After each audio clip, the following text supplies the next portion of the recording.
할렐루야. 오늘도 말씀으로 하루를 시작합니다. 여러분의 하루가 하나님의 뜻으로 결정되고 하나님의 마음으로 움직일 수 있는 귀한 한날 되기를 기도하고 소망합니다. 슬기로운 아침 시간 사무엘하 4장 말씀 보겠습니다. 누구나 처음 먹었던 마음, 결심, 그 자세를 끝까지 유지하고 싶은 영혼들이 많아요. 그런데 정작 우리가 우리를 돌아보면, 우리 주변을 살펴보면 처음 먹었던 그런 마음과 자세를 초지일관하게 지켜나가는 영혼이 극소수입니다.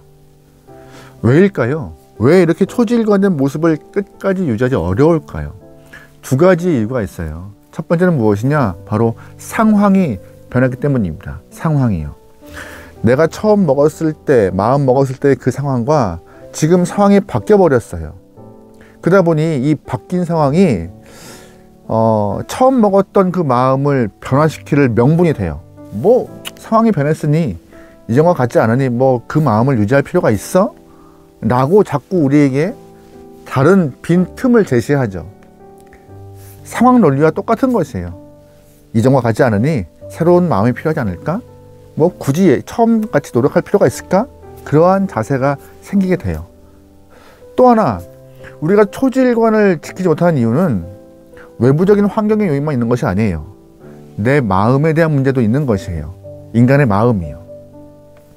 처음 먹었던 순수한 그 모습, 열정 가득한 그 뜨거운 마음이 시간이 흐르면서 열정도 식고 순수한 마음에 때도 묻고 그래서 마음이 변질돼 버린 것입니다. 그러다 보니 처음 먹었던 그 마음과 자세, 행동들을 끝까지 고수하고 유지하는 영혼들이 극히 소수인 것이죠. 그런데 감사하게도 오늘 우리가 보고 있는 이 다윗의 모습은 초지일관이었습니다. 오르내림은 있었어요, 분명히. 하지만 그 영혼의 마음에 항상 같은 마음이 있었고 같은 마음을 갖고 사람들을, 하나님을 대하였습니다. 다윗은 처음부터 목자였어요. 하나님이 그렇게 부르셨기 때문이죠. 여러분 잘 기억하시겠지만 사무엘이 기름 부음을 행하기 위하여서 이새의 집 방문했을 때 다윗은 그때부터 집안을 대표하여서 들판에 나가 양을 돌보는 그런 영혼이었습니다. 목자였어요. 그 이후에도 하나님께서는 다윗에게 양을 돌보는 목자와 같은 심령, 너는 목자야 라고 계속 그의 정체성을 회복시키시고 정체성을 심어주시는 이야기가 많이 있습니다. 다윗은 목자의 정성을 탑재하고 있는 영혼이 되었던 것이에요. 게다가 목자로서의 정체성만 탑재한 것이 아니라 하나님은 그를 목자로서 훈련도 시키세요. 광야의 모습들이 그랬어요. 다윗이 사울에게 쫓김받아서 광야에서 오랜 시간 동안 살아가는 그 과정 모든 순간순간들이 목자로서의 훈련받는 그런 모습이었습니다. 목자는요, 두 가지의 방향성을 가져야 됩니다.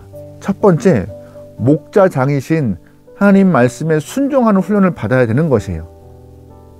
다윗이 목자예요. 목자이기 때문에 양을 돌봐요. 하지만 그 양들을 내가 돌보는 양이니까 내가 임의로 뭐 하겠다, 절대 불가한 것이죠. 묻고 어떻게 행해야 될지를 답을 얻어야 되는 것이 목자의 모습이고, 목자장에게 자꾸 묻고 방향과 할 일들을 체크받는 것이 목자의 도리인데, 다윗은 광야에서 그런 훈련을 받았던 것이에요. 하나님 어떻게 하죠? 어디로 가죠? 왜냐하면 물을 존재가 없었거든요. 왕도 자신을 버렸고 아버지 이새에게 물어봤자 자신을 인도할 능력은 안 됐고, 그래서 다윗이 유일하게 물을 수 있는 창구는 하나님밖에 없었어요. 하나님 어떻게 하죠? 어디로 가죠? 어떻게 살아야 하죠? 그때마다 하나님은 다윗의 부르짖음에 응답하셨고 그에게 인도하신 분이었습니다. 그러면서 목자로서 목자장에게 순종하는 훈련을 받았던 것이에요. 두 번째, 다윗이 광야에서 받은 목자의 훈련은 무엇인가? 양을 돌보는 마음이었어요. 돌보는 마음. 광야에서 자신 혼자 숨어서 이렇게 임의로 다니면은 그나마 버틸 수 있겠지만, 정말 어려운 것은 다윗이 광야에 있을 때 600명이 함께 움직였습니다. 공동체가 움직인 거예요. 나 하나도 버거운데 600명이 임의로 움직여야 되고 숨어야 하고 보통 일이 아닌 그런 상황들을 맞았던 것이죠. 그 일을 통하여서 하나님은 계속 다윗에게 너는 목자야, 돌봐야 돼, 한 영혼도 잃으면 안 되라고 계속 훈련시키시고 주입시키고 정체성을 확립해 나가신 것입니다. 다시 말해서 다윗은 이 두 가지, 목자로서 목자장이신 하나님께 묻고 답을 얻는 것, 또한 양을 잘 돌볼 수 있는 마음을 늘 갖도록 훈련받고 마음도 탑재되어 있던 것이에요. 그런데 오늘 본문을 보면은요, 이 목자의 형신을 갖고 있던 다윗에게 두 명의 장수가 찾아와요. 아주 악한 장수죠. 6절과 7절 말씀입니다. 레갑과 그의 형제 바하나가 밀을 가지러 온 채 하고 집 가운데로 들어가서 그의 배를 찌르고 도망하였더라. 그들이 집에 들어가니 이스보셋이 침실에서 침상 위에 누워 있는지라 그를 쳐 죽이고 목을 베어 그의 머리를 가지고 밤새 아라바 길로 가. 아멘. 계속 말씀드리지만 이스라엘은 외관상 한 나라이지만 한 나라 안에 두 개의 공동체가 있었습니다. 사울 왕가를 중심으로 한 11개 지파, 그 지파의 중심인 이스보셋이 있었고, 또한 한 지파, 유다 지파의 왕이었던 다윗의 공동체가 있었습니다. 그런데 이 11개 지파의 공동체는 이스보셋이 왕으로 되어 있지만 그 실권자가 아브넬이었어요. 그런데 어제 보았던 말씀에서 아브넬이 헤브론으로 와서 협상하다가 목숨을 잃게 됩니다. 11지파가 아브넬이 죽었다는 얘기를 듣게 돼요. 그때부터 정치적 혼란이 발생합니다. 어떡하지 이제? 실권자 아브넬이 죽었으니 이 나라가 어디로 가야 되는 거지? 우리 공동체 어떻게 돼야 되는 거지? 걱정이 태산 같았어요. 그래서 눈치 빠르고 약삭 빠른 레갑과 그의 형제 바하나가 먼저 그 당시에 11개 지파의 왕이었던 이스보셋의 목을 칩니다. 목을 치고 그 친 목을 다윗에게 가지고 와요. 왜요? 다윗이 마음 먹고 쳐들어오면은 아무리 숫자가 많은 11개 지파라 할지라도 다 질 텐데 우리가 먼저 공을 세우고 출세하는 길을 좀 만들어 보자라고 마음 먹고 배신을 한 거죠. 한마디로 말하면. 8절 말씀에 이런 표현이 있어요. 헤브론에 이르러 다윗 왕에게 이스보셋의 머리를 들이며 아뢰되 왕의 생명을 해하려 하던 원수 사울의 아들 이스보셋의 머리가 여기 있나이다. 여호와께서 오늘 우리 주 대신 왕의 원수를 사울과 그의 자손에게 갚으셨나이다 하니. 아멘. 무슨 말이에요? 두 장수가 다윗에게 와서 우리가 당신의 원수를 대신 갚았습니다라고 공을 이렇게 내밀고 있는 것이에요. 그런데 아무리 다윗이라 하지만 이스보셋의 머리를 갖고 온 그 모습을 기뻐하겠습니까? 절대 기뻐할 리가 없죠. 그럴 리가 만무하죠. 왜냐하면 우리가 사무엘하 1장 보시면요, 사울을 거짓으로 죽였다고 고백했던 아말렉 청년도 다윗이 그를 죽였어요. 근데 오늘 모습 보세요. 초질 끝까지 같은 마음, 목자의 모습을 갖고 탑재하고 있던 그 영혼에게 하나님의 뜻을 기억하며 뜻을 묻고 양을 사랑하는 그 영혼에게, 그래서 기름 부으신 하나님의 종을 함부로 이렇게 칼내지 않았던 다윗에게 임의로 칼을 댄 영혼이 이스보셋의 머리를 갖고 왔다? 다윗은 이 모습이 용납이 안 되는 것이에요. 솔직히 몰락한 사울의 왕과 다윗이 치고 올라가면요, 쉽게 점령할 수 있었을 상황입니다. 하지만 다윗은 목자로서 하나님이 시키지 않은 일을 할 수가 없던 것이에요. 그래서 때를 기다리고 또 기다리고 있는 상황이 있던 것이죠. 하나님 언제 올라갈까요? 묻지도 않아요. 하나님이 길을 열어주시고 하나님이 인도하실 때까지 그냥 본인은 유다지파 안에서 열심히 본인의 일을 잘 감당하고 있던 상황이었던 것입니다. 초지일관된 이 마음을 몰랐던 두 장수가 다윗에게 와서 공을 치하하기, 좀 공에 대한 칭찬받고 싶어서 온 것입니다. 결국 이 두 사람도 다윗의 신복의 칼에 의하여서 죽임을 당하죠. 다윗은 그 꼴 못 보는 거예요. 그 꼴을. 그렇다면 다윗이 이렇게 끝까지 목자의 마음, 목자의 정체성을 갖고 살았던, 품었던 이유가 어디 있을까요? 그 능은 어디 있을까요? 자신의 의지일까요? 나는 살아야 돼. 나는 목자야. 하나님께 부여받은 목자의 사명을 있으니까 그 사명 잘 감당해야 되라고 의지를 갖고 살았을까요? 아닙니다. 아무리 다윗이라 한들 그 처음 먹은 마음을 끝까지 유지하는 것은 정말 어려웠을 거예요. 하지만 감사한 것은 다윗이 초지를 일관할 수 있었던 가장 큰 힘은 하나님의 영, 성령이 행하심이 가능했기 때문입니다. 하나님의 영이 함께 하시고 성령의 이끄심을 통하여서 그를 목자의 마음을 잃지 않도록 허락하신 거예요. 성령 하나님은 지정의를 갖춘 존재입니다. 지적인 부분과 또한 감성적 부분, 의적인 부분을 갖고 이끌어 가시는, 일하시는 분이세요.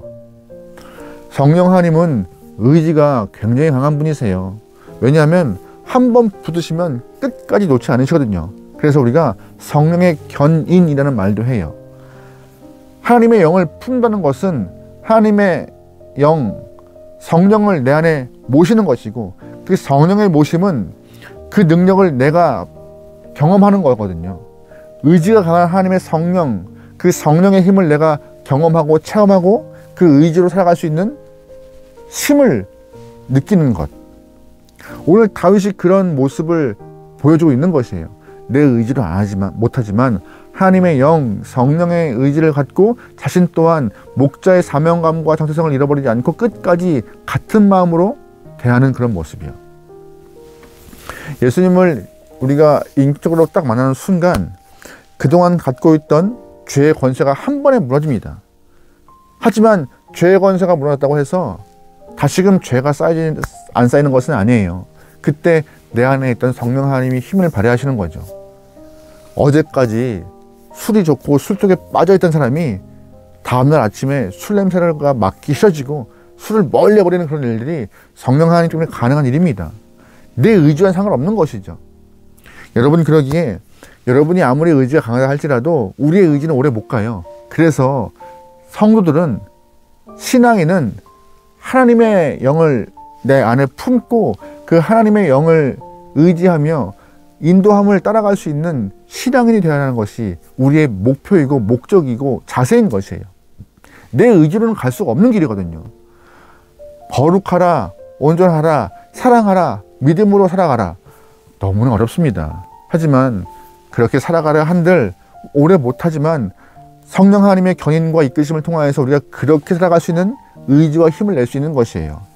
내 의지가 약해지고 마음이 변하고 혹시 이전과 같지 않은 생각이 자꾸 든다면요, 내 안에 있는 성령 하나님의 능력이 자꾸만 사라지는 것이 아닌가, 한번 내 내면을 돌아볼 수 있는 귀한 시간 되면 좋을 것 같아요. 성령을 일깨우기 위해서는요, 딱 하나의 방법이 있습니다. 우리가 죽는 거예요. 성령님은요, 밤비례와 같은 분이셔서 내 의지가 강해지면 성령 하나님은 굳이 힘을 내지 않으시고 내 의지를 꺾으면요, 힘을 내시는 분이십니다. 그러기에 내 뜻과 내 마음과 내 의지를 좀 꺾고 눈과 귀와 심령을 열어서 성령님의 인도하심을 경험하기 위하여서, 하나님의 음성을 듣기 위하여서 잠잠할 수 있고 쫓아갈 수 있고 순종할 수 있는 여러분의 하루 되길 소망합니다. 우리는요, 주님의 이끄심을 통하여서 살아가는 영혼입니다.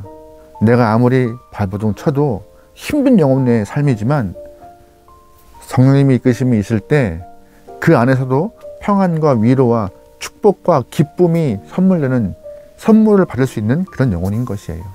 여러분, 그러기에 나는 죽고 성령을 키울 수 있는 여러분, 그래야 해서 처음 마음 먹었던 그 초지일관된 신앙의 뜨거움을 끝까지 유지할 수 있는 여러분의 하루 되기를 소망합니다.